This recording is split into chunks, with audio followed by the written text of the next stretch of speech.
this is Coffee Truck, and in this video I'm going to take you through many different ways in which you can cut and connect cardboard to make your next cardboard project better. These are great techniques and skills to use in the classroom for your own do-it-yourself projects, to teach kids as they're trying to build their designs and prototypes. It's also great when we're building physical computing with coding and robots. A lot of times using microbits of circuit playgrounds to get motors and stuff to go. These are techniques that will help kids to create really great cardboard robots and everything else under the sun.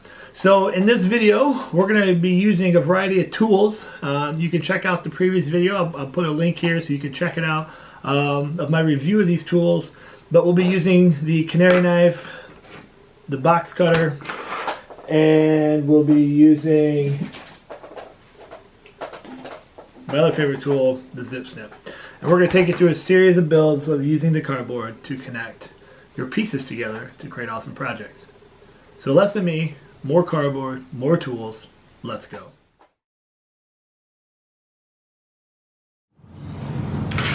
Okay, so technique number one is going to be one of the easiest. So I'm just gonna get a piece ready here. Okay, so technique one is just the fold. All right, so if I have a piece of cardboard and say I want this to stand up on my display, I don't have to do any cutting really. What I found is if I just use a ruler, for example, and I just use this to kind of fold it up nice and straight, just like so, I can create a nice flat edge. So now what I can do is just say this is a person or a character or whatever the prop might be, I can glue this down and I've got just a simple fold. So anytime I do that, I just use a ruler, nice straight fold, then I can go through, glue this to my display or prop, and I'm ready to go. I know, very simple. Okay, not meant to be complicated, but sometimes we overlook the really easy things. So there is technique number one, the fold.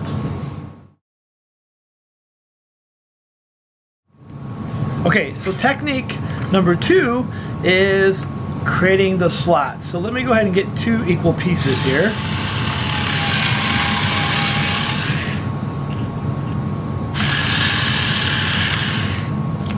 Okay, so when we have two pieces and I need to create a support structure to make this stand, what I can do is I can just cut into here, okay, right in the middle of about the same distance. So you can measure this and get this more exact if you wanted to. I'm not for the sake of this demo, but you'll get the gist. So what I do is I get these slots about the same, and then I can just simply slide these guys in together. All right. Oh. And now I've got this cross beam that's going to create some support and structure. So really nice and easy, simple to do.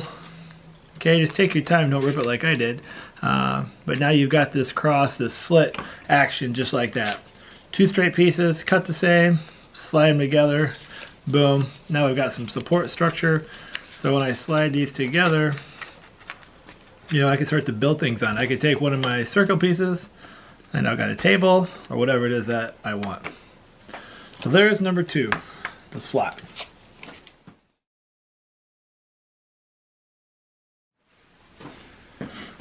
Okay, so technique number three is going to require some pipe cleaner and a hole punch. What we're going to do here is, let's say, let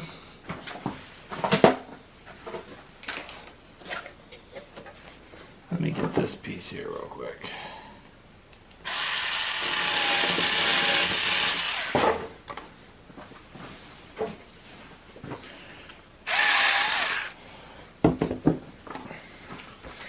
Okay, so let's say that we are going to create something that we want to stand up, or we want to attach two pieces together of different shapes or sizes. They could be actually the same.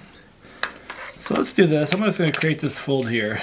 So let's say I have something like this, and I want to connect this piece with this piece. So I could use this hole punch. I'm going to create a hole there, and I'm going to create a hole right here. And just kind of depending on what I want to do, I'm not making anything in particular in this one. I could go through and connect these. I'll just wrap this pipe cleaner around this slot here. So we've got some consistency. And then I could run through, and you could make this as any size you want, desire it, however you want to shape. But I could weave these two pieces together here. I could always cut this pipe cleaner, whatever I'd want to do. And now I've got them connected. If I wanted this to stand up, I could twist these up, you know, and now I've got this kind of, I don't know what you want to call it, some sort of object. But this allows us to start to connect pieces in different ways that maybe we didn't think of before. And so, in some ways it kind of looks like an elephant, doesn't it? That's not really an elephant noise, is it? Okay, it's time to move on. But basically a way to connect, hole punch, pipe cleaner, two pieces, bada bing, bada boom.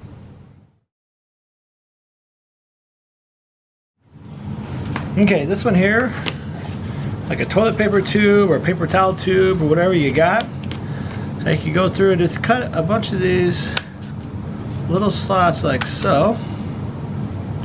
And what this allows you to do is get some strength to an object. Say I'm trying to make a tree or a structure, whatever it might be. You can go through here and then just kind of flatten these out like so.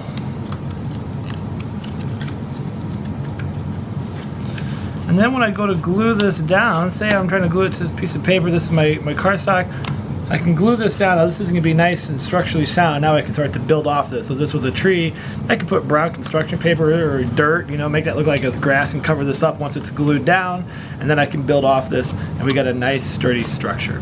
So speaking of tubes, say you don't have a paper towel tube, check out this technique.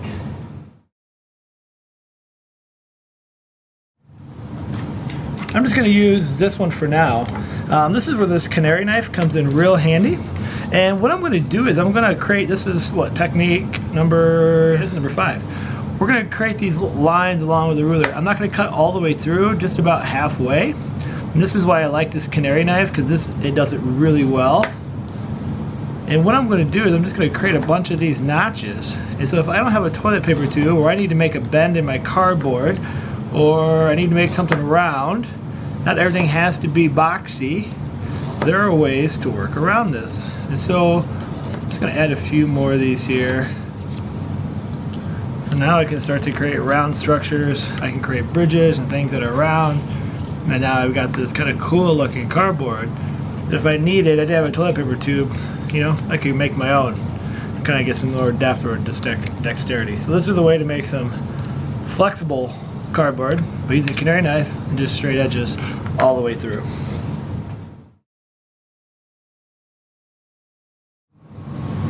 Technique number 6. Let me get some more cardboard here.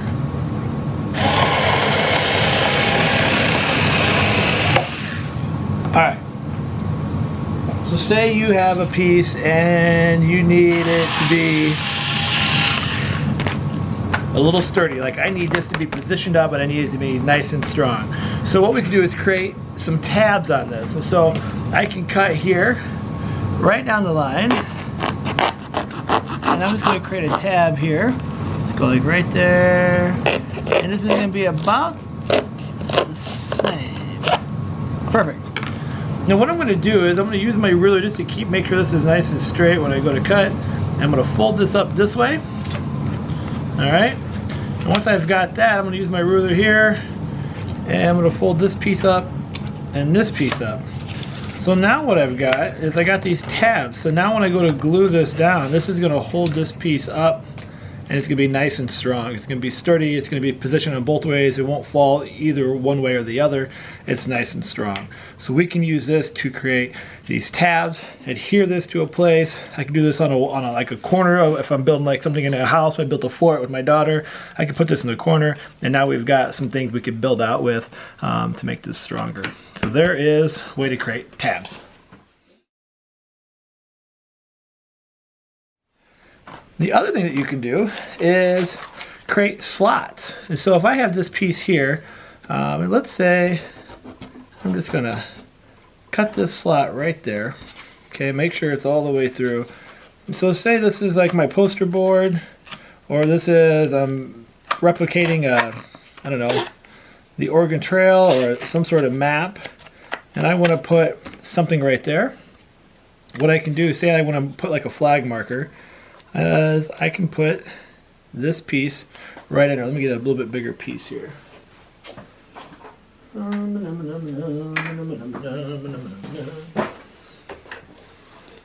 see.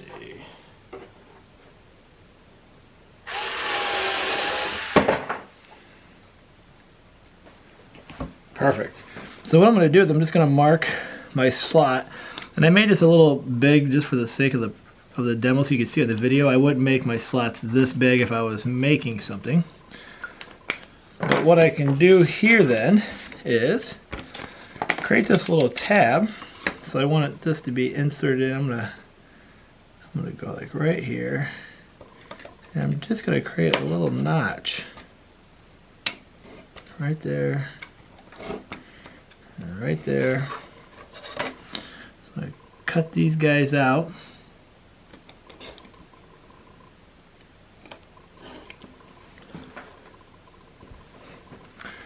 Alright, so now I've got my little marker here that I want to tell everybody this is where the coffee shop is.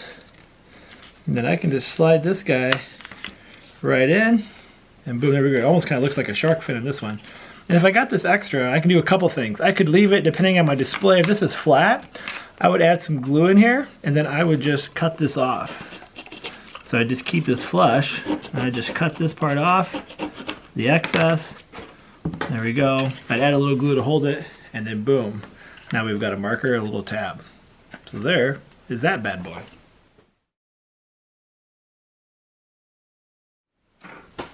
Another simple one. Let's see. Let me get some more pieces here.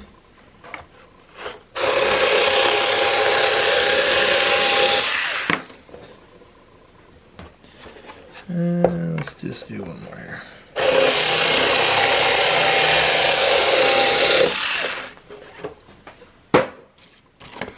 Okay. So sometimes I've got two pieces of cardboard that I want to bring together. And so if I were to do this, like the question is like, well, how could I make this hold up and stand? I mean, yeah, I could glue it, but I don't always have to. Sometimes some good old tape will do the trick. And so this is kind of creating like an L bracket.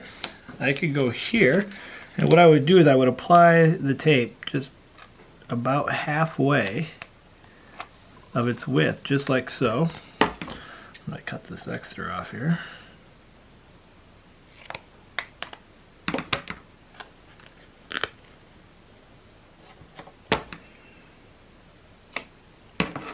And then I would just layer this guy right on the edge, like so.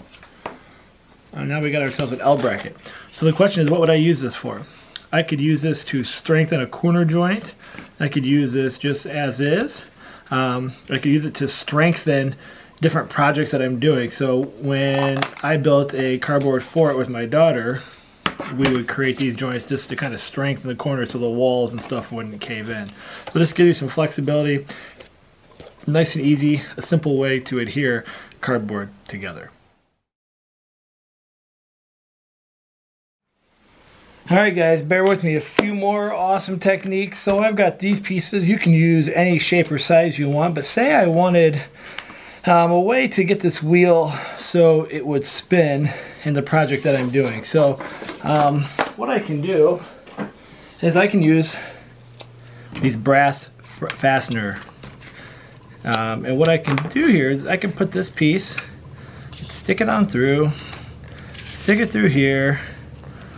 I can flush these guys out like so, right? So now I've got this, but now I can connect. And now I got this thing that spins. I could do something else like this, where, okay, say this is a person here. Let's say I'm working on a project where this is going to be an arm. So what I can do poke a hole. Okay, I'm going to poke my holes through. Stick the brass fastener through here and here. Stick this down.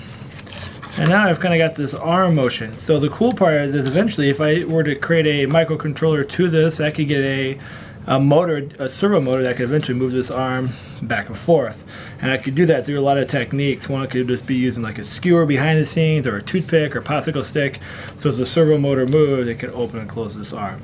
So there's a way to attach the cardboard that will allow for some movement.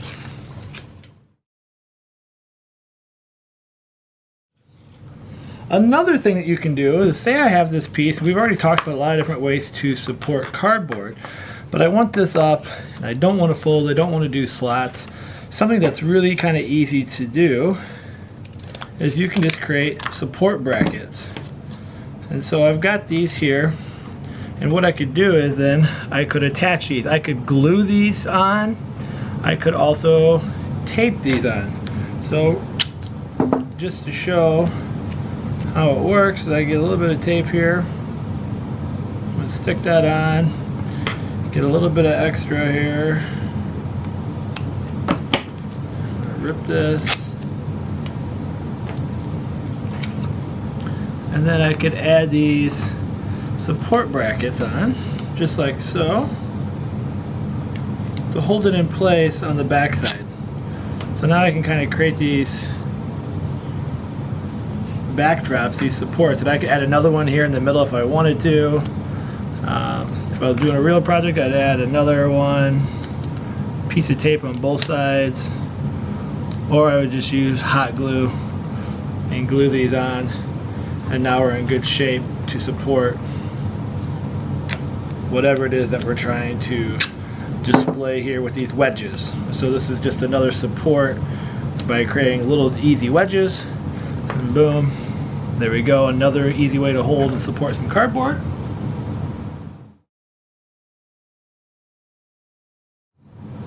And the last thing that we could do, the last little technique that I know is, let's say I've got this piece here.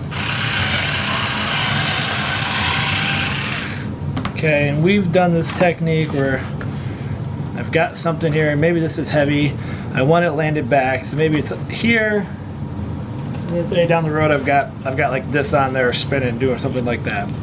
What I can do is create what's called a wedge on the back side to provide some support to this. So what I can do here is I get a piece of cardboard, and I could kind of run the same thing behind the scenes here. So this would ideally probably be something bigger, but what I could do,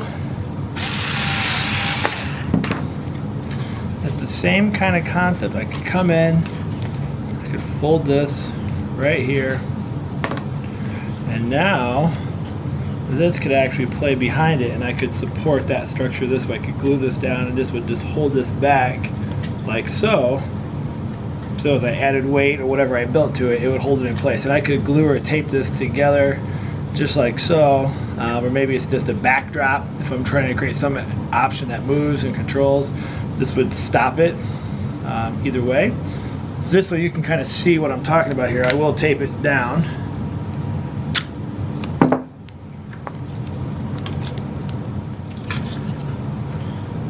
So let's say that's like right there.